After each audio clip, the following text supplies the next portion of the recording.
To work the legs off the body, you're first gonna wanna pin the middle. We're gonna be working off the hips into the legs going down to the foot. So you're gonna wanna put pins in the middle on both sides. There should be 16 stitches to the left and 16 stitches to the right. We're gonna go ahead and get this row started. This is gonna be row 11.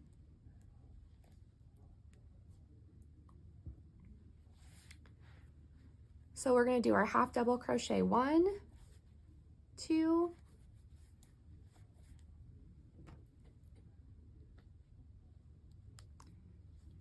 I'm gonna do my decrease stitch,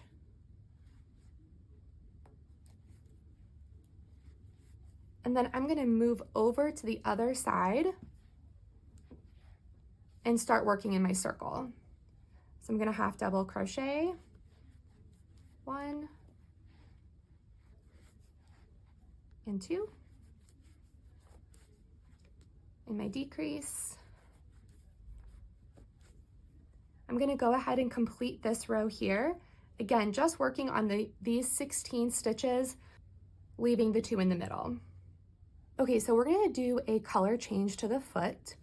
On the last stitch of the last row of the leg, you're gonna wait to yarn over and pull through because we're gonna do that with the new yarn. So I'm gonna take this and just set it on my hook, and I'm gonna pull that through, getting your new yarn on the hook.